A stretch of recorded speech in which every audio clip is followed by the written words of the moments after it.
పరమగీతముల గ్రంథము 7వ అధ్యాయము 7వ వచనము.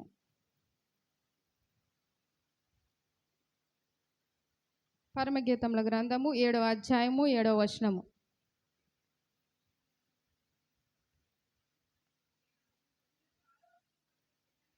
నీవు తాళవృక్షమంతా తిన్నని దానవు. ఈ యొక్క వాక్యాన్ని మనం ఈరోజు ధ్యానం చేద్దాం. ఈ యొక్క వాక్యము చాలాసార్లు విన్నాం. విన్నామా? విన్నాం. అయితే మరి ఒకసారి ధ్యానం చేద్దాం. నేను ఒక ప్రశ్న వేస్తాను, దానికి సమాధానం చెప్పాలి. ఎవరు చెప్పాలి అంటే మీరు అందరూ చెప్పాలి. ఎస్తేరమ్మ గారు చెప్పకూడదు, ఇంకా మా కుటుంబం చెప్పకూడదు. ఇక్కడ ఒక ప్రియుడు తన యొక్క ప్రియురాలని దేంతో పోలుస్తూ ఉన్నాడు? తాళవృక్షం. అంటే తాళవృక్షం అంటే ఏంటో తెలుసా? ఏంటి? తాడి చెట్టు. అంటే తాడి చెట్టుతో మనము మన పిల్లల్ని ఒక్కొక్కసారి తిడతాం కదా. అయితే ఇక్కడ తిడుతున్నాడా? లేదు, పొగుడుతూ ఉన్నాడు. మనం ఏదైనా పని చేయకపోతే, ఆడికి మనం చెప్పిన పని అర్థం కాకపోతే ఏమని తిడతాం? తాడి చెట్లాగా ఎదుగావంటాం. అంటే తాడి చెట్టు అనేది వంకర లేకుండా ఎలా ఉంటుంది? తిన్నంగా ఉంటుంది. అయితే అది తిన్నంగా ఎదిగింది, నువ్వు అలా ఎదిగావు కానీ ఏమి కూడా బుద్ధి లేదు అని పిల్లల్ని తిట్టడానికి దీన్ని ఉపయోగిస్తాం. అయితే ఇక్కడ ప్రియుడు తన ప్రియురాలని దేంతో పోలుస్తున్నాడో తెలుసా? తాళవృక్షం అంతా తిన్నని దాను. మన ఇంట్లో భార్యాభర్తలు ఉన్నారనుకోండి, భర్త ఎక్కువగా ఖర్చు పెడుతూ ఉన్నాడు, భార్య ఏం చేస్తుంది? ఇలా చేస్తూ ఉన్నావు, మన పిల్లలు ఏమవుతారు అని అడిగామనుకో, భర్త ఏమంటాడు? నువ్వు చాలా వంకరగా మాట్లాడుతున్నావు అంటాడు కదా. తిన్నని దానివని ఏ భర్త అయినా చెప్తాడండి? మీ పెళ్ళైన వాళ్ళందరికీ తెలిసే ఉంటుంది కదా. అంటే ఇక్కడ వంకరగా మాట్లాడుతున్నావని భర్త తిడతాడు. తాళ్ళ వృక్షం అంతా తిన్నని దానివని ఎవరైనా పొగుడతారా? ఇక్కడ ప్రియుడు తన ప్రియురాల్ని పొగుడుతూ ఉన్నాడు. ఒక మనిషి తిన్నని దానవు అంటే స్ట్రైట్గా ఎదిగిపోదాం కాదు. మనము ఒక మనిషి చక్కగా ఉన్నది అని దేన్ని బట్టి చెప్తాం? ఓ మనిషి చక్కగా ఉంది చూడడానికి అని దేన్ని బట్టి చెప్తాం? ఆ పర్సనాలిటీ అంటాం. పర్సనాలిటీ అనేది ఒక మాట, తప్పు మాట అనుకుంటారు చాలామంది. పర్సనాలిటీ అంటే శరీరానికి సంబంధించింది కాదు, అది ఒక వ్యక్తిత్వానికి గురించిన మాట. అంటే మన శరీరం కాదు, మన ఆత్మీయ జీవితం లేకపోతే మన నడవడికను గురించిన మాట. నిజానికి సైకాలజీలో యొక్క మాటను ఏమంటారంటే వ్యక్తిత్వాన్ని గురించి మూర్తిమత్వం అంటారు. పర్సనాలిటీ అంటే మనిషి యొక్క గుణం గురించి చెప్పేదన్నమాట పర్సనాలిటీ అంటే. అయితే ఇక్కడ ప్రియుడు నువ్వు చాలా తిన్నని దానవు అంటున్నాడు. ఏ విషయాల్లో ప్రియురాలు తిన్నగా ఉంటుంది? మనం కూడా మన ప్రక్కన వాళ్ళతో లేకపోతే మన భర్తతో చుట్టుపక్కల ఉన్న వాళ్ళతో నువ్వు సరైన దానవు, తిన్నని దానవు అని ఎప్పుడు చెప్తారో తెలుసా? ఎప్పుడు చెప్తారంటే నువ్వు సరిగ్గా పొడుగ్గా ఎదిగినప్పుడా. ఇక్కడ పర్సనాలిటీ అంటే ఏం చెప్తున్నావు? వ్యక్తిత్వం అంటే నీ మాట తీరు, నీ నడవడిక, నీ చూపు, ప్రతిదీ కూడా సరిగా ఉంటేనే నీ పర్సనాలిటీ అనేది బాగుంటుంది, నీ వ్యక్తిత్వం బాగుంటుంది. అప్పుడే నువ్వు నిజమైన తిన్నని దానివని ఒక వ్యక్తి చేత సాక్ష్యాన్ని నీవు పొందుతాం. అటువంటి సాక్ష్యం మనం పొందాలంటే ముందు ఒక్కొక్కటి చూద్దాం. ఒక్కొక్క అంశాన్ని మనలో మార్చుకోవాల్సిన అంశాన్ని చూద్దాం. నీవు తిన్నని దానవు అని చెప్పడానికి ముందు నీలో మార్చుకునే లక్షణం ఏంటంటే మనసు తిన్నగా ఉండాలి. మనసు తిన్నగా ఉండదా అండి? తిన్నగా ఉండదు. మనం ఇక్కడే ఉంటాం, ఏదో ఆలోచన చేస్తూ ఉంటాం. ఏదో ఒక బలహీనత, ఒక మనిషికి శరీరంలో వచ్చే బలహీనతల కంటే ఎక్కువగా ఆలోచన చేసి వచ్చే బలహీనతలు ఈ రోజులను బట్టి ఎక్కువ. అంటే మన మనసును అణుచుకోవాలి. ఎలా అణుచుకోవాలో చూడండి. ముందుగా మనసు తిన్నంగా ఉండాలి. ఏముండాలి? మనసు తిన్నగా ఉండాలి. చూడండి, యోబు గ్రంథము 11వ అధ్యాయము 13వ వచనాన్ని చూస్తే, నీవు నీ మనసును తిన్నగా నిలిపిన యెడల. మొదట ఏం చేయాలి? మనసును తిన్నగా నిలపాలంట. అంటే ఎలా నిలపాలో చూద్దాం. సామెతల గ్రంథము 25వ అధ్యాయము 25వ వచనాన్ని చూస్తే,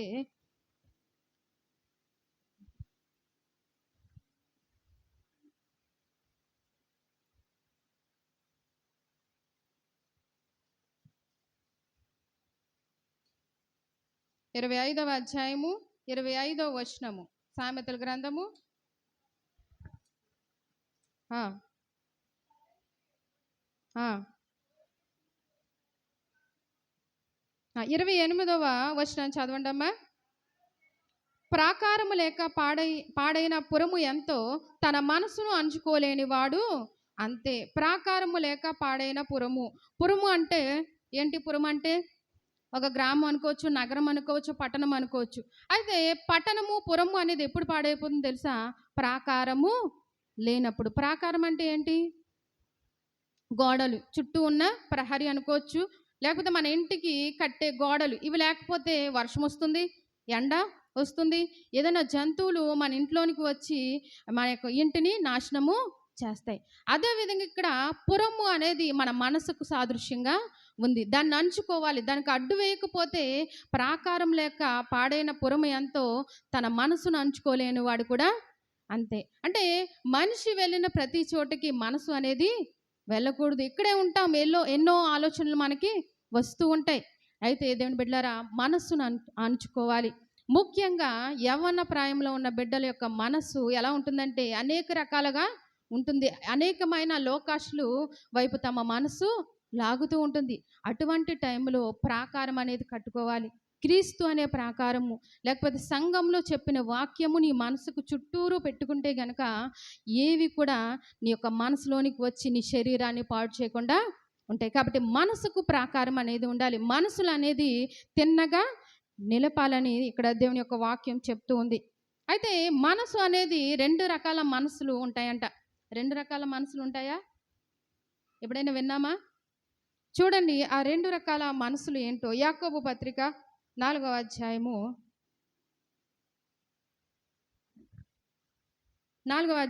8వ వచనాన్ని చూస్తే,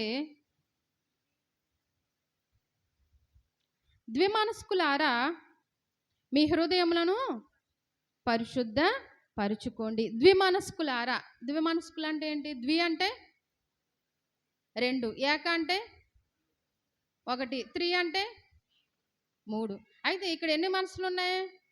ద్విమనస్కులు అంటే మంచి వైపు, చెడు వైపు కదా. అయితే ఏదో ఒకదాని వైపే ఉండాలి, అటు ఇటుగా ఉండకూడదు. ఒకవైపున సాతాను లాగుతూ ఉంటుంది మన మనసు. సాతాను యొక్క చెప్పే మాటలు వింటున్నామా, లేకపోతే దేవుని యొక్క వాక్యం వింటున్నామా? మన మనసును తిన్నగా నిలుపుకోవాలి, దానికి ప్రాకారము కట్టుకోవాలి, ఏక మనసును కలిగి ఉండాలి. ఇక్కడ ఒక భక్తుడు తన సంఘానికి రాస్తూ ఏమని చెప్తూ ఉన్నాడంటే, కొరింథీయులకు రాసిన రెండవ పత్రిక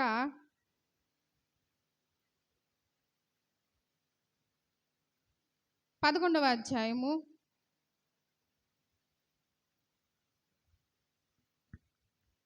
2వ వచనాన్ని చూస్తే,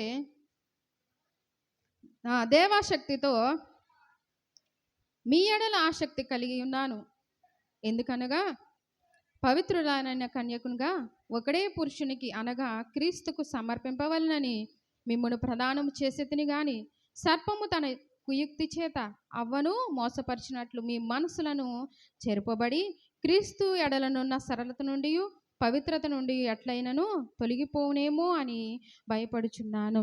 ఇక్కడ కొరింథీ సంఘానికి పౌలు భక్తుడు రాస్తూ ఉన్నాడు. ఏమని చెప్తూ ఉన్నాడంటే, మీ మీద దేవుని యొక్క ఆసక్తి చేత ఏం చేస్తూ ఉన్నానంటే, మిమ్మలను ఒక కన్యకగా, ఈ యొక్క కొరింథీ సంఘాన్ని ఆయన కన్యకతో, వధువుతో పోలుస్తూ ఉన్నాడు. కన్యకతో పోలుస్తూ మిమ్మల్ని ఎవరితో ప్రదానం చేస్తూ ఉన్నాను? దేవునితో ప్రదానం చేస్తున్నా. అంటే కన్యక ఒక మనసులో అనేకమైన ఆలోచనలు పుట్టకూడదు. ఒకే ఒక పురుషుని మాత్రమే ఆమె వివాహం చేసుకోవాలి. చేసుకొనక ముందు తన యొక్క హృదయంలో, తన యొక్క మనస్సులో ఎలా ఉండాలంటే ఏక మనసు కలిగి ఉండాలి. తన యొక్క మనసు అనేది ప్రాకారము కలిగి ఉండాలి, లేకపోతే అది పాడైపోతుంది. అటువంటి సంఘముగా, ఏక మనసు కలిగిన సంఘముగా మిమ్మల్ని ప్రదానం చేసేను. కాకపోతే సాతాను యొక్క కుయుక్తి చేత అవ్వను మోసపరిచినట్లు మిమ్మల్ని మోసపరుస్తాడేమో అని నేనేం చేస్తున్నాను? భయపడుతున్నాను. కాబట్టి ఇక్కడ వధువు సంఘంగా ఉన్న మనము మన యొక్క మనస్సును పరిశుద్ధపరచుకోవాలి. సరళత నుండి, పవిత్రత నుండి, దేవుని యొక్క క్రీస్తు యొక్క మార్గము నుండి మనం ఏమవకూడదు? తప్పిపోకూడదు. మన యొక్క మనస్సు ఏక మనసును కలిగి ఉండాలి. ఆ యొక్క మనసుకు ఏముండాలి? ప్రాకారము. ప్రాకారం అనగా ఇక్కడ దేవుని యొక్క వాక్యంను మనం ప్రాకారంగా కట్టుకొని అందులో యొక్క స్త్రీగా ఉన్న మనము, పురుషునిగా ఉన్న మనము, దేవునికి ప్రదానం చేయబడిన మనము ఎలా ఉండాలంటే సరళత, పవిత్రతను కలిగి ఉంటే మన మనసు ఎలా ఉంటుంది? తిన్నగా ఉంటుంది. ఇక్కడ రెండో దాన్ని చూస్తే మాట తిన్నగా ఉండాలంట. మాట అనేది తిన్నగా ఉండాలి. మాట ఎలా తిన్నగా ఉంటుంది? చూడండి, మత్తయి సువార్త 5వ అధ్యాయము, మత్తయి సువార్త 5వ అధ్యాయము 37వ వచనాన్ని చూస్తే,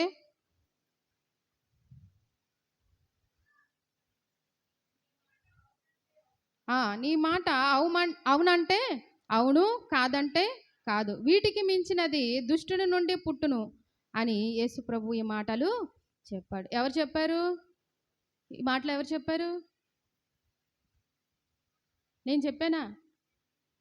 కింద ఉంది కదా, యేసు ప్రభు ఈ మాటలు చెప్పాడు. అవునంటే అవును, కాదంటే కాదు కదా.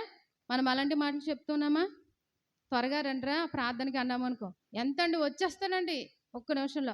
ఎన్ని వారాలు నేను చెప్తున్నాను మా ఓడికి, ఒరే సండే స్కూల్కి ముందు పాటలు పెట్టండి రా అంటే ఒక్కరు మాట వచ్చేస్తానండి ఎంతండి. మన మాట అవునంటే అవును, కాదంటే కాదు. ఉదాహరణకు ఆ చిన్న బిడ్డలను చెప్పాను, కానీ మనం ఎన్నిసార్లు తప్పిపోయాం కదా. ఎన్నిసార్లు వాగ్దానం చేసి దాని యొక్క మందిరాన్ని విడిచి ఎక్కడికి వెళ్తున్నాం మనం? మన మాట అవునంటే అవును, కాదంటే కాదు. నేను త్వరగా రాలేనండి మందిరానికి అంటే ఆ మాట సరిపోయింది. లేకపోతే వస్తాను అని రాకుండా ఉంటే అది అబద్ధము. సాతాను అబద్ధాలకు జనకుడు. అతని యొక్క ఆశను నెరవేరగోర్చున్నామా మనము? అవునంటే అవుననాలి, కాదంటే కాదనాలి. ఇంకొక మాటలు పలుకువారు ఉన్నారంట. చూడండి, అపోస్తల కార్యములు 20వ అధ్యాయము 30వ వచనాన్ని చూస్తే,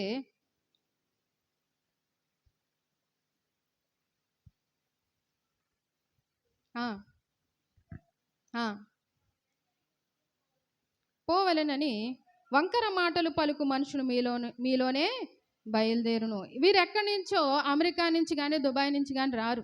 ఎక్కడి నుంచి వస్తారంట? మీలోంచే. ఎలాంటి మాటలు పలుకుతారు? వంకర మాటలు. వంకర మాటలు అంటే ఏంటి? ఒక మనిషిని బాధ పెట్టే మాటలు, అసూయ మాటలు. ఒక మనిషి బాధలో ఉందంటే ఇంకా ఆమె యొక్క బాధను ఇంకా రెట్టింపు చేసే మాటలు. ఒక మనిషి యొక్క వ్యక్తిత్వాన్ని గురించి, ఒక మనిషి యొక్క జీవితాన్ని గురించి, వారి యొక్క కుటుంబాన్ని గురించి మాట్లాడే మాటలు వంకర మాటలు. వాళ్ళు ఎక్కడి నుంచో రారు, మీలోంచే వచ్చింది. కాబట్టి మన మాట ఎలా ఉండాలి? ఎలా ఉండాలి మన మాట? తిన్నగా ఉండాలి. అవునంటే అవును, కాదంటే కాదు. అయితే చూడండి, ఎందుకని దేవుడు మాట అనేది తిన్నంగా ఉండాలని అనుకుంటున్నాడో చూడండి. సామెతల గ్రంథము 18వ అధ్యాయము 21వ వచనాన్ని చూస్తే, సామెతల గ్రంథము 18వ అధ్యాయము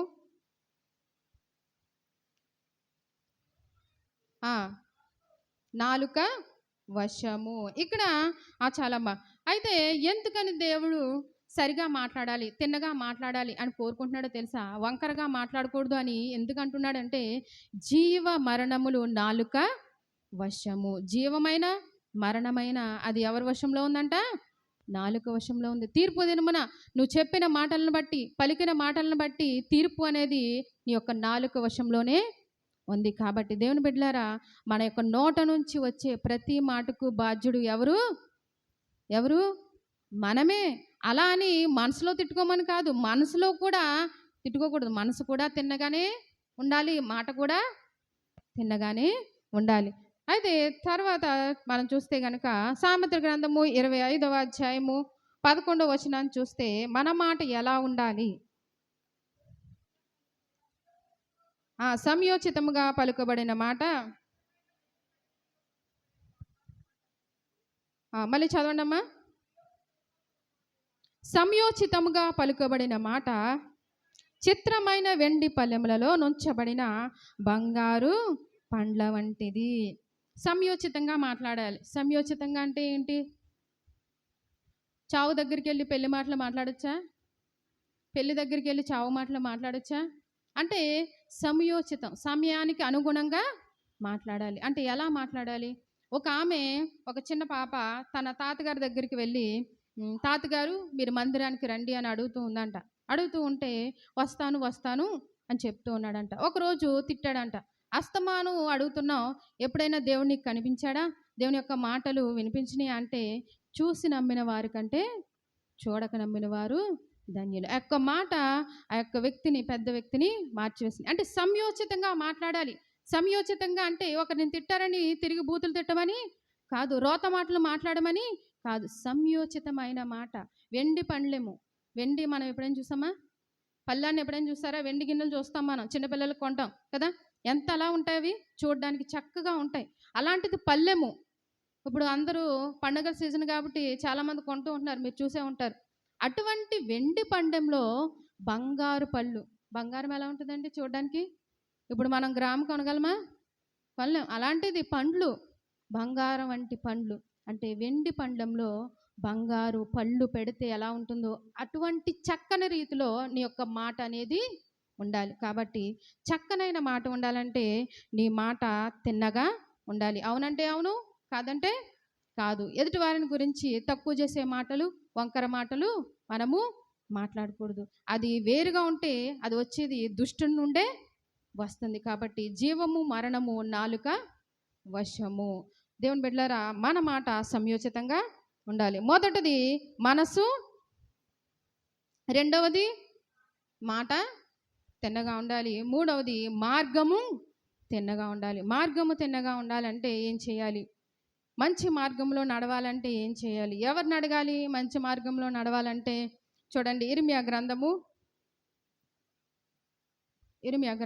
6వ అధ్యాయము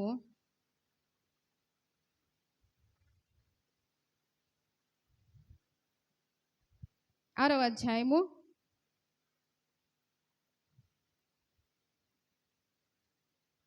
16వ వచనాన్ని చదవండి. ఇలాగు సెలవిచ్చుచున్నాడు, మార్గంలో నిలిచి చూడుడి, పురాతన మార్గములను గూర్చి విచారించుడి, మేలు కలుగు మార్గమేది అని అడిగి అందులో నడుచుకోండి, అప్పుడు మీకు నెమ్మది కలుగును. ఇక్కడ ఆ మేలు కలుగు మార్గమేదో అని అడిగి తెలుసుకోమంటున్నాడు. అంతేగాని మనల్ని నడమ్మని చెప్తున్నాడా? లేదు, అడిగి తెలుసుకోమని ఇక్కడ దేవుని యొక్క వాక్యం చెప్తుంది. నేను క్రీస్తులో ఎదగాలంటే నీ తల్లిని అడుగు, నీ సేవకుడిని అడుగు, నీ పెద్దలను చూసి అడిగి నేర్చుకో. అడిగి నేర్చుకోవడంలో తప్పు లేదు. ఈ రోజును బట్టి మనకు అడ్రస్ ఏదైనా తెలియకపోతే పల్లెటూరులో అడిగితే వాళ్ళు ఏం చేస్తారో తెలుసా? కొంతమంది చక్కగా సమాధానం చెప్తారు, ఇంకొంతమంది దగ్గరికి వచ్చి మన ముందు వెళ్ళి మనకి మార్గం చూపిస్తారు. ఈ రోజులను బట్టి ఉన్న తరాలు ఎవ్వరు కూడా ఎవరిని అడుగుతున్నందుకు మనకి జీపీఎస్ ఉంది కదా, గూగుల్ ఉంది, అందులో పెట్టుకుంటే ఎవరిని అడగక్కర్లా, స్ట్రైట్గా మనము వెళ్ళిపోవచ్చు. ఒక వ్యక్తి కారులో ప్రయాణం చేస్తూ గూగుల్లో మ్యాప్ చూస్తారు కదా, చూసి వెళ్తూ ఉన్నాడంట. ఎవరిని అడగడం ఎందుకు, మనమే వెళ్ళిపోవాలి. వెళ్తూ ఉంటే అక్కడ వంతెన ఉంది, వంతెన కింద అక్కడి నుంచి ఆ యొక్క బ్రిడ్జ్ అనేది సగం ఖాళీయే అయింది. ఆ యొక్క కారు పైనుంచి కిందకి పడిపోయింది. అంటే నీవు చూసే టెక్నాలజీ నువ్వెవరిని అడగకపోతే నీకు నువ్వే నష్టపోతావు. దేని యొక్క వాక్యం చెప్తుంది, మంచి మార్గం ఏదో అడిగి తెలుసుకో, చెప్తే వినే మనస్సాక్షి లేకపోతే నీకు ఉండాలని దేని యొక్క వాక్యం చెప్తుంది. మనమే మనంతటా మనమే నాకు అన్నీ తెలుసు అని అనుకుంటే కనుక నీవేం చేయబడతావు, క్రిందకి పడిపోతావు. కాబట్టి మార్గం, సరైన మార్గం ఏదో నీకు చూపిస్తూ ఉంటే అందులో నడవమని దేవుని యొక్క వాక్యం చెప్తుంది. అప్పుడు నీకు నెమ్మది కలుగును, లేకపోతే నెమ్మది అనేది ఉండదు. నెమ్మది ఉండాలంటే ఏం చేయాలి? అలా నెమ్మదిని పోగొట్టుకున్న భక్తులు ఎవరైనా ఉన్నారా అంటే చూడండి, పేతురు రాసిన 2వ పత్రిక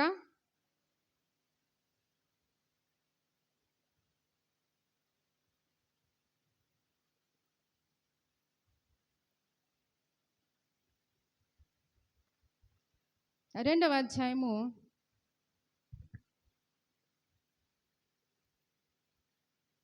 15-16 వచనాన్ని చూస్తే, ఆ తిన్నని మార్గమును విడిచి బెయోరు కుమారుడైన బిలాము పోయిన మార్గమును బట్టి త్రోవ తప్పిపోయిరి. ఆ బిలాము దుర్నీతి వలన కలుగు బహుమానమును ప్రేమించెను, అయితే తాను చేసిన అతిక్రమము నిమిత్తము అతడు గర్దింపబడెను. ఎట్లనగా నోరు లేని గార్ధబము మానవ స్వర్మతో మాట్లాడి ఆ ప్రవక్త యొక్క వెరితనమును అడ్డగించెను. గార్ధబము అంటే ఏంటి? గార్ధబము అంటే గాడిద. మనం తిడతాం కదా, గాడిదలా ఉన్నాం అంటాం కదా, కానీ దేవుడు ఆ గాడిద చేతే ప్రవక్తకు బుద్ధి చెప్పించాడు. ఎందుకనంటే, ఎందుకు? దేవుడు ఆ యొక్క మార్గాన్ని వెళ్ళొద్దు అని చెప్తూ ఉన్నా ఆయన వినకుండానే వెళ్తూ ఉన్నాడు. తిన్నని మార్గంలో నడువు అంటే దేవుని యొక్క ప్రజలను శపించడానికి ఆయన వెళ్తూ ఉన్నాడు. మార్గం ఏదో దేవుడు చెప్తూ ఉంటే వినకుండా వెళ్తే ఆ యొక్క మార్గంలో నీకు నెమ్మది కలుగుదు. అక్కడ ఉన్నది దేవదూత ఉన్నది. ఆ యొక్క గాడిద అతనికి బుద్ధి చెప్పింది. గాడిదతో పోలిస్తాం, కానీ ఆ గాడిదే బుద్ధి చెప్పే రీతిలో మనం ఉన్నామా? దేవుని బిడ్డలారా, మన యొక్క మార్గము ఎలా ఉండాలి? ఎలా ఉండాలి? తిన్నగా ఉండాలి. అప్పుడే మనకి నెమ్మది కలుగుతుంది. ఇంకొక వ్యక్తి యోనా గురించి మనందరికీ తెలుసు. యోనా ఏం చేశాడు? యోనా? దేవుడు ఎక్కడికి వెళ్ళమన్నాడు? నెనివే వెళ్ళమంటే ఆయన తర్షీషుకు వెళ్ళాడు. అప్పుడే నెమ్మది లేదు కదా. ఎక్కడ పడుకున్నాడు? వాడ అడుగు బాగాన. దేవుడు చెప్పిన మాట వింటే పైనే పడుకుందుడు కదా, కిందకి వెళ్ళి పడుకున్నాడు. తుఫాను వచ్చింది, ఎలా పడితే అలాగ సముద్రము ఉంది, ప్రజలందరూ గోలగాలుగా ఉన్నారు కదా. ఆయన చక్కగా నిద్రపోతున్నాడు. మనశ్శాంతి. లేచాడు, చీట్లు వేయబడిని, మనశ్శాంతి లేదు. దేవుడు చెప్పే మార్గంలో నువ్వు వెళ్తే అది కష్టమైనా సరే ఆయన నీకు తోడుగా ఉంటాడు. తోడుగా ఉంటే గనుక ఆ యొక్క మార్గము తిన్నముగా ఉంటుంది. మనం భయపడతాం. దేవుని యొక్క మార్గము తిన్నగా ఉంటే మనకు ఎన్నో కష్టాలు వస్తాయి. ఇక్కడ యోనాకు కూడా దేవుడు నినవేకి వెళ్ళమంటే గనుక వెళ్తే ఆ ప్రజలు నన్ను చంపేస్తారేమో అనే భయము ఉంది. అయినప్పటికీ దేవుడు తోడుగా ఉన్నాడని ఆయన ధైర్యం చేసి వెళ్ళుంటే గనక నిజంగా ఆయనకు మార్గము సరళంగానే వెళ్ళిపోదుడు కదా. అడుగును వెళ్ళి పడుకోవాల్సిన అవసరం లేదు. తుఫానులో ఇంకా ఆ యొక్క చేప కడుపులో 3 రోజులు ఉండవలసిన పని లేదు. మన యొక్క మార్గము తిన్నగా ఉండాలి. తిన్నగా ఉంటే పురాతన మార్గం ఏదో అని ఈ యొక్క ప్రజలను అడిగి తెలుసుకుంటే, పెద్దలను అడిగి తెలుసుకుంటే గనక నీ యొక్క మార్గం ఎలా ఉంటుంది? నెమ్మది కలిగి ఉంటుంది. ఇక్కడ యోనా యొక్క ప్రయాణము నెమ్మది ఉందా? చేప కడుపులో ఉన్నాడు, నెమ్మది ఉంటుందా?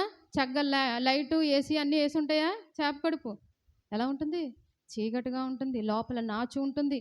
అదంతా కూడా మోకరించి అప్పుడు ప్రార్థన చేస్తూ ఉన్నాడు. దేవుని బిడ్డలారా, మార్గం ఏదో నీతో చెప్తూ ఉన్న వారితో నువ్వు సహకరించు. తిన్నని మార్గం ఏదో తెలుసుకో, దానిలో నడువు. అప్పుడు నీకు ఏం కలుగుతుంది? నెమ్మది కలుగుతుంది. నీవు నడవకపోయినా, నడిచిన తర్వాత పక్కన పెడితే ఎదుటి వారిని సరైన మార్గంలో నువ్వు ఉంచాలి. నువ్వు నడవకపోయినా, నడిచినా అది నీ వ్యక్తిగత విషయం. కానీ ఎదుటి వారిని త్రోవ తప్పే మార్గము నువ్వు చూపించకూడదు. అలా చూపించిన వ్యక్తిని ఒక భక్తుడు తిడుతూ ఉన్నాడు. చూడండి, అపొస్తలుల కార్యములు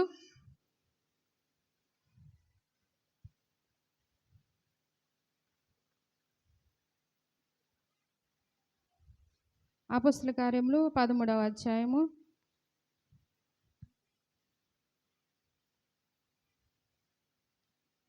9వ వచనాన్ని చూస్తే, అందుకు పౌలు అనబడిన సౌలు పరిశుద్ధాత్మతో నిండిన వాడై అతని తేరు చూచి, సమస్త కపటముతోనూ సమస్త దుర్మార్గతతోనూ నిండిన వాడా, అపవాది కుమారుడా, సమస్త నీతిని విరోధి, నీవు ప్రభు యొక్క తిన్నని మార్గములు చెడగొట్టుట మానవా. ఇక్కడ దేవుని యొక్క మాట ఏం చెప్తూ ఉందంటే, తిన్నని మార్గంలో నడవండి అని చెప్తున్నాం కదా, 3వ యొక్క అంశం. అయితే ఇక్కడ పౌలు భక్తుడు ఒక వ్యక్తిని తిడుతూ ఉన్నాడు. ఏమైనా అంటే, నీవు చెడడమే కాకుండా ఎదుటి వారి యొక్క మార్గాన్ని కూడా నీవు చెరిపే వ్యక్తిగా, అపవాదిగా ఉన్నావు అని తిడుతూ ఉన్నాడు కదా. ఏమని తిడుతూ ఉన్నాడు? సమస్త కపటముతోనూ సమస్త దుర్మార్గతతోనూ నిండినవాడా, అపవాది కుమారుడా, సమస్త నీతికి విరోధి, నీవు ప్రభు యొక్క తిన్నని మార్గములు చెడగొట్టుట మానవా. అంటే ఎవరైతే మంచి మార్గంలో నడుస్తూ ఉన్నారో వారి యొక్క మార్గాన్ని చెడగొట్టే వారిలో మనము ఉండకూడదు. ఇక్కడ పౌలు భక్తుడు తిడుతూ ఉన్నాడు. ఒక వ్యక్తి గారడి విద్య చేస్తూ ఎదుటి వారిని కూడా వారి యొక్క మార్గాలను దేవుని యొక్క సన్నిధికి దూరం చేస్తున్న వ్యక్తిని పౌలు భక్తుడు తిడుతూ ఉన్నాడు. ఏమనంటే, నీవు మారు, యొక్క మార్గాలు చెడగొడుతూ ఉన్నావు, నీవు అపవాది కుమారుడా అని తిడుతూ ఉన్నాడు. దేవుని బిడ్డలారా, మనము ఒక మార్గంలో నడిచినా నడచకపోయినా ఎదుటివారు దేవుని యొక్క మందిరానికి వెళ్తూ ఉంటే, విశ్వాసంలో ఎదుగుతూ ఉంటే వారి యొక్క మార్గాన్ని మనము చెడగొట్టకూడదు. ఇక్కడ ఒకవేళ చెడగొడితే అపవాది కుమారుడు అని అనబడతాం. దేవుని బిడ్డలారా, కాబట్టి మార్గం అనేది ఎలా ఉండాలి? తిన్నగా ఉండాలి. మొదటిది మనసు తిన్నగా ఉండాలి. రెండవది మాట తిన్నగా ఉండాలి. మూడవది మార్గము తిన్నగా ఉండాలి. నాలుగవది చూపు తిన్నగా ఉండాలి. చూపు తిన్నగా ఉంటుందా అండి? చూపు అనేది తిన్నగా ఉండాలంట. ఇప్పుడు సీతానగరం కనుక వెళ్ళి మనం రోడ్డు దాటుతూ ఉన్నామనుకోండి, ముందు చూస్తూనే వెళ్తాను, నేను పక్కకు తిరగనంటే ఎలా ఏమవుతుంది? పక్క నుంచి వచ్చిన వాడు మనల్ని ప్రమాదం జరుగుతుంది. అంటే చూపు తిన్నంగానే ఉందమన్నారు కదా! నేను కరెక్ట్‌గానే చూస్తాను, ఇటు గాని, అటు గాని చూడనని అనుకోవడం కాదు. మన చూపు అనంటే ఇక్కడ ఆత్మీయమైన చూపు. మన యొక్క వ్యక్తిత్వం. ఇక్కడ చూపు అనేది ఎలా ఉండాలో చూడండి. సామెత గ్రంథము 4వ అధ్యాయము 25వ వచనాన్ని చూస్తే, సామెతల గ్రంథము ఆ! ఆ! సరిగాను చూడవలెను. నీ కన్నులు అటు ఇటు చూడక సరిగాను నీ కనురెప్పలు నీ ముందర సూటిగాను చూడవలెను. ఏంటి మరి దేవుడు ఈ వాక్యాన్ని ఇలా చెప్తూ ఉన్నాడు? నీ కన్నులు అటు ఇటు చూడొద్దు అంటున్నాడు. మరి ఎలా వెళ్తానండి నేను రోడ్డు మీద అని అడగచ్చు అంటున్నారా? కాదు. నిన్ను సులువుగా చిక్కులు పెట్టే పాపం నీ ఎదుట ఉంటే ఏముంటాయి మన ఎదుట? ఆదివారం రాకుండా ఫంక్షన్లు తగులుతూ ఉంటాయి. అప్పుడు నీ చూపెట్టి వెళ్ళకూడదు, వాటి వైపు వెళ్ళకూడదు. లేకపోతే ఫోన్లో ఫ్రెండ్ మాట్లాడుతూ ఉంటాడు, ఇక్కడే రా బర్త్డే పార్టీ చేద్దాం రా అంటాడు. అప్పుడు నీవు అటువైపు వెళ్ళకూడదు. అటు ఇటు కాకుండా నీ చూపు దేవుని వైపే వెళ్ళాలని ఇక్కడ దేవుని యొక్క వాక్యం మనతో మాట్లాడుతూ ఉంది. అయితే చూపు తిన్నగా ఉండాలి అంటే మన కళ్ళు సరిగా ఉండాలా? పెద్ద పెద్ద కళ్ళు ఉండాలా? కవులు వర్ణిస్తారు, ఆమె కళ్ళు కలువ పువ్వులు. అటువంటి పెద్ద కళ్ళు ఉంటాయా? అటువంటి కళ్ళు బైబిల్ గ్రంథం చాలామంది దేవుడు సంబోధన చేసి ఉన్నాడు. అయితే ఒక ఆమె ఉందంట, ఆమె జబ్బు కళ్ళు కలిగి ఉందంట. జబ్బు కళ్ళు. జబ్బు కళ్ళు అంటే ఏంటి చెప్పండి? ఆమె ఎవరు? లేయా. లేయా యొక్క కళ్ళు ఎలా ఉంటాయి? జబ్బు కళ్ళు. అయినా తన చెల్లి కన్నా ముందు సంతానాన్ని ఎవరికి ఇచ్చింది? యాకోబుకు సంతానాన్ని ఇచ్చింది. ఇక్కడ జబ్బు కళ్ళు అంటే మన శరీరానికి గురించిన కళ్ళు గురించి మాట్లాడలా, మన ఆత్మీయానుసారమైన కళ్ళు గురించి దేవుడు మాట్లాడుతూ ఉన్నాడు. అవ్వ అందంగానే ఉంది కదా! అవ్వను ఎక్కడి నుంచి తీశాడు దేవుడు? ఎక్కడి నుంచి అమ్మా? ఆదాము యొక్క ఎక్కడి నుంచి? నెత్తి మీద నుంచా? చేతిలోంచా? కాళ్ళలోంచా? నా భార్య ఎప్పుడు నా కాళ్ళ దగ్గరే ఉండాలి అంటారు కదా కొంతమంది, కానీ కాళ్ళలోంచి తీసాడా? మరి ఎక్కడి నుంచి? ప్రక్కన. నీ భార్య ఎప్పుడు ఎక్కడ ఉండాలి? నీకు ప్రక్కన ఉండాలి. అలా అని బల్లెపోటుగా ఉండకూడదు. దేవుని బిడ్డలారా, ఇక్కడ ఈ యొక్క అవ్వ ఏం చేసిందంటే చూపులో ఆ యొక్క తినొద్దన్న పళ్ళు ఆమె కళ్ళుకి ఎలా కనిపించినాయి? రమ్యముగా కనిపించింది. కాబట్టి పాపము వైపు మన చూపు వెళ్ళకుండా, అటు ఇటు వెళ్ళకుండా తిన్నగా ఉండాలి. మన చూపు అనేది ఎలా ఉండాలి? తిన్నగా ఉండాలి. పేతురు కూడా యేసు ప్రభు వారు సముద్రంలో ఉన్నప్పుడు, నేను వస్తాను ప్రభువా, నడుస్తాను ప్రభువా అంటే, సరే రా నడు అన్నాడు. నడిచిన తర్వాత అబ్బా నేను కాబట్టి నడుస్తున్నానని అటు ఇటు చూసేటప్పటికి మునిగిపోగా సాగాడు. నీ కళ్ళు లోకం వైపు కాదు. ఎంతోమంది ఎన్నో చేసుకుంటూ ఉంటారు కదా, ఎంతోమంది ఎన్నో రకాలుగా ఈ యొక్క ప్రపంచంలో ఉంటూ ఉంటారు. వారితో సమానంగా నేను ఉంటాను అనకూడదు.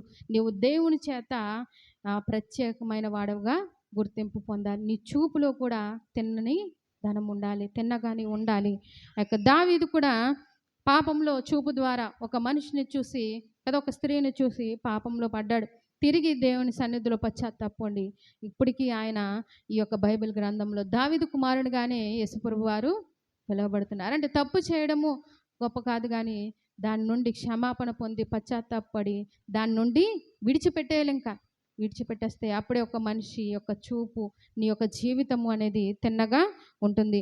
హెబ్రీలకు రాసిన పత్రిక 12వ అధ్యాయం 12వ వచనం చూడండి ఒకసారి. హెబ్రీలకు రాసిన పత్రిక 12వ అధ్యాయము 1-2 వచనాలు.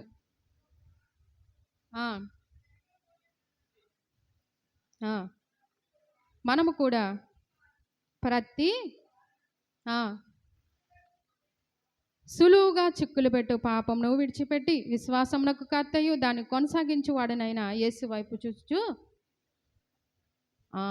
మనమందు ఉంచబడిన పందెపు రంగంలో ఓపికతో పరిగెట్టాలి. అయితే యేసు వైపు చూడాలి. ఎవరి వైపు చూడాలి? యేసు వైపు చూచుచు ఓపికతో మన జీవితంలో పరిగెట్టాలి. ఎన్నో కష్టాలు వచ్చినా, ఎన్నో నష్టాలు వచ్చినా నీ చూపు ఎలా ఉండాలి? తిన్నగా. ఎవరి వైపు ఉండాలి? యేసు వైపే ఉండాలి. మరి ఒకసారి చెప్పండి. మనసు తిన్నగా ఉండాలి. రెండవది మాట తిన్నగా ఉండాలి. మూడవది మార్గము తిన్నగా ఉండాలి. నాలుగవది చూపు తిన్నగా ఉండాలి. ఐదవది నిలబడడం అనేది తిన్నగా నిలబడాలి. కొంతమంది నుంచోమన్నాము అనుకో నుంచోలేరు. ఒక కాలు ఇటు ఉంటది, ఒక కాలు ఇలా ఉంటది కదా! అంటే అది ఎప్పుడైతే అతను అలా ఉన్నాడో వినే ఆసక్తి అతనిలో లేదు. అటెన్షన్ అనేది ఉండాలి. ఇప్పుడు చెప్తారు కదా స్కూల్లో అటెన్షన్ స్టాండర్డ్ ఎందుకు చెప్తారది? ఒక మనిషి సిద్ధంగా ఉన్నాను అని చెప్పడానికే అటెన్షన్‌లో ఉండాలి. అంటే మనం నిలబడడం కూడా ఎలా ఉండాలి? సరిగా నిలవబడాలి. అంటే నీ యొక్క నిలబడడం అనేది కూడా సరిగా ఉండాలని దాని యొక్క వాక్యం చెప్తుంది. అలా నిలబడితే గనక ఏం చెప్తాడు దేవుడు చూడండి. యెహెజ్కేలు గ్రంథము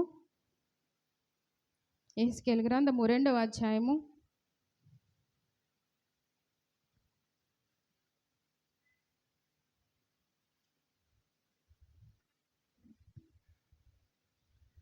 2వ అధ్యాయము మొదటి వచనాన్ని చూస్తే నరపుత్రుడా నీవు చక్కగా నిలువబడుము, నేను నీతో మాట్లాడవలెనని ఆయన నాతో మాట్లాడినప్పుడు ఆత్మ నాలోనికి వచ్చి నన్ను నిలువబెట్టెను. ఆయన నాతో ఇట్లనెను. చాలమ్మా ఇక్కడ వరకు చూస్తే గనక ఇక్కడ దేవుడు ఎవరితో మాట్లాడుతూ ఉన్నాడు? యెహెజ్కేలుతో మాట్లాడుతున్నాడు. నరపుత్రుడా ఏమని అంటున్నాడు? చక్కగా నిలవబడు అని అంటున్నాడు. అంటే నేను మాట్లాడుతున్నాను, నువ్వు ఎలా ఉండాలి? ఆసక్తితో ఉండు, అటెన్షన్ కలిగి ఉండు అని చెప్తూ ఉంటే ఆయన స్వరం విన్న అతనిలో దేవుని యొక్క ఆత్మ అతనిలోనికి వచ్చినప్పుడు అతను ఎలా ఉన్నాడు? సరిగా నిలవబడ్డాడు. కాబట్టి దేవుని యొక్క మాట మనం వినాలంటే, దేవుని యొక్క వాక్యం మనం వినాలంటే మనం ఎలా ఉండాలి? సరిగా మన జీవితంలో నిలవబడాలని ఆయన కోరుకున్నాడు. అంటే సరిగా నిలవబడిన తర్వాత ఆయన మనతో మాట్లాడతాడు. ఇక్కడ సమూయేలుతో దేవుడు మాట్లాడాడు. సమూయేలుతో ఎప్పుడు మాట్లాడాడో తెలుసా? ఎప్పుడు మాట్లాడాడు? ఆయన ముసలివాడు అయిపోయిన తర్వాత లేదు, బాలుడైన సమూయేలు ఆయన ఏలి దగ్గర ఉన్నప్పుడు బాలుడుగా ఉన్నప్పుడే దేవుని యొక్క స్వరము సమూయేలుతో మాట్లాడుతుంది. సమూయేలు చాలా చురుకైన వాడేమో కదా, ఆ ప్రవక్త పిలిచినప్పుడల్లా వస్తూ ఉన్నాడు. అయితే దేవుని యొక్క స్వరము ప్రవక్త స్వరంలాగా వినిపించి అయ్యా ఏంటి అని అతని దగ్గరికి వెళ్ళాడు. అంటే ప్రతి ఒక్క స్వరాన్ని వినే స్వభావము ఆసక్తి ఎవరిలో ఉంది? సమూయేలులో ఉంది. దేవుడు నిన్ను దీవించాలంటే నువ్వు చక్కగా నిలవబడాలి. నిలువబడి అప్పుడు దేవుని యొక్క వాక్యాన్ని వినాలి. వాక్యాన్ని వినడానికి నువ్వు సిద్ధపడితే కనుక ఆయన స్వరం మనతో మాట్లాడుతూ ఉంటే ఆయన ఆత్మ మనలోనికి వచ్చి మనల్ని ఇంకా సరి చేస్తా. దేవుని యొక్క వాక్యం అనే ఆత్మ మనలోనికి రావాలి అంటే నువ్వు సరిగా నిలవబడాలని దేవుని యొక్క వాక్యం చెప్తూ ఉంది. యేసయ్య ఎన్నో అద్భుతాలు చేశారు కదా. చేసినప్పుడు ఒక ఆమె నడుము వంగిపోయింది. ఎందుకని? అనేక దెయ్యములు పట్టి ఆమె యొక్క నడుము వంచబడింది. అప్పుడు యేసుప్రభు వారు స్వస్థపరిచారు. స్వస్థపరిచిన తర్వాత ఆమె ఏం చేసింది? తిన్నగా నిలవబడింది. అంటే మనలో ఉండే దురాత్మలు, మనలో ఉండే కోపము, మనలో ఉండే ద్వేషము, మనలో ఉండే కపటము, ఇంకా చెప్పాలంటే ఎన్నో రకాలు మొన్న చదివాం కదా. ఎన్ని చదివాం? 14 ఈ యొక్క లోకాశలు, కక్షలు, విమతలు, ఇవన్నీ అసూయలు, ఇవన్నీ కూడా మనల్ని ఏం చేస్తాయంటే అనేకమైన దురాత్మలు మనలను దేవుని ఎదుట సరిగా నిలవబడకుండా మన యొక్క నడుములను వంచేస్తాయి కిందకి. అప్పుడు దేవుడు మనతో మాట్లాడగలడా? దేవుని స్వరాన్ని మనం వినగలమా? దేవుని ఆత్మను మనం పొందుకోగలమా? అప్పుడు తిన్నగా నిలవబడగలమా? దేవుని బిడ్డలారా, కాబట్టి దేవుని యొక్క వాక్యాన్ని వినడానికి ముందు నువ్వు ఆసక్తిని చూపించు. తర్వాత ఒక్కొక్కటిగా దేవుని యొక్క వాక్యం చేత నీలో ఉన్న యొక్క దురాత్మలన్నీ కూడా పోతాయి. అప్పుడు నీవు చక్కగా నిలవబడతావు. అంటే చక్కగా నిలవబడాలా? అది కావాలా అంటే కావాలి. నిలవబడలేకపోవడం కూడా ఒక దురాత్మే. దురాత్మ అంటే అపవాది కదా. అపవాది ఎక్కడుంటాడు చూడండి. యోబు గ్రంథము మొదటి అధ్యాయము, యోబు గ్రంథము మొదటి అధ్యాయము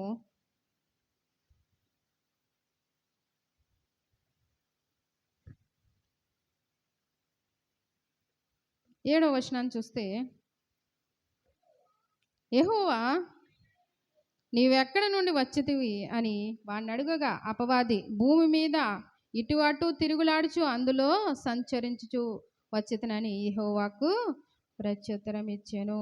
అయితే ఒక చోట నిల్చున్నానయ్యా అని చెప్పాడా? లేకపోతే అక్కడ ఏదో సంఘంలో ప్రార్థన జరుగుతుంది అక్కడ ఉన్నానయ్యా అంటున్నాడా? లేదు, అటు ఇటు తిరుగుచు. అంటే ఇక్కడ నువ్వు ఒక్క చోట నిలబడితే అది దేవునికి ఇష్టము. నువ్వు చక్కగా నిలబడాలని దేవుడు కోరుకుంటున్నాడు. అటు ఇటు తిరిగే పద్ధతి అది అపవాది యొక్క సంబంధులం. దేవుని యొక్క సన్నిధిలోకి వచ్చిన నీవు అటు ఇటు తిరగవలసిన అవసరము లేదు. అంటే ఈ యొక్క వాక్యాన్ని బట్టి మనం నేర్చుకోవాల్సిందంటే మనం కూడా నిలబడడం కూడా తిన్నగా నిలబడాలి. అంటే నిలబడడం అంటే కూర్చున్నాం కదండి, ఇప్పుడు లేచి నిలబడమండి అంటారా? కాలు ఈ యొక్క ఆత్మీయ సంబంధమైన నిలబడ్డం. కాబట్టి దేవునిలో ఖచ్చితంగా ఉండాలి. నేను ఖచ్చితంగా దేవుని యొక్క వాక్యాన్ని వింటాను, దాని ప్రకారం నడుచుకుంటాను అనే ఖచ్చితత్వం నీలో ఉంటే ఆయన నీతో మాట్లాడతాడు. ఆయన నీతో మాట్లాడితే ఆయన స్వరము నీవు వింటావు. ఆయన స్వరం వినడం ద్వారా దేవుని యొక్క ఆత్మను నీవు పొందుకుంటావు. పొందుకోవడం ద్వారా నీలో ఉన్న దురాత్మలన్నీ కూడా వెళ్ళిపోతాయి. అప్పుడు నీవు చక్కగా తిన్నగా నిలబడతావు. లేదండి, నాకు ఏ వాక్యం వద్దు, మీరు చెప్పినా చెప్పకపోయినా నేను నిల్చున్నాను, నేను కరెక్ట్గానే ఉన్నాను అని అనుకుంటున్నావా? దేవుని యొక్క వాక్యం దానికి కూడా సమాధానం ఉంది. చూడండి, కొరింథీయులకు రాసిన మొదటి పత్రిక 10వ అధ్యాయము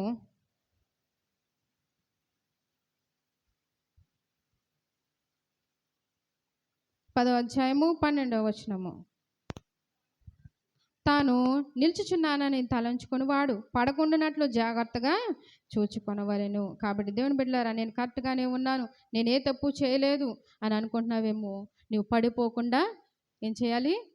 జాగ్రత్తగా చూచుకోవాలి. కాబట్టి నీవు నిలబడడం కూడా ఎలా ఉండాలి? తిన్నగా నిలబడాలి. ఇవన్నీ ఎందుకు చెప్తున్నారండి? మనసు తిన్నగా ఉండాలి, ఇంకా మాట తిన్నగా ఉండాలి, మార్గము తిన్నగా ఉండాలి, చూపు తిన్నగా ఉండాలి, ఇంకా నిలబడ్డం తిన్నగా ఉండాలి. ఇవన్నీ తిన్నగానే ఉంటే కనుక నీవు కూడా, ప్రియుడు అంటున్నాడు ప్రేయస్ని, నీవు తిన్నని దానివి అలా అనిపించుకోవాలంటే నీలో ఉన్న ఒక్కొక్కటి మార్చుకుంటూ ఉంటే నీవు తిన్నగా కనబడతావు. ఎందుకని తిన్నగా కనిపించాలి అంటే కీర్తన గ్రంథము 45వ అధ్యాయము, కీర్తన గ్రంథము 45వ అధ్యాయాన్ని చూస్తే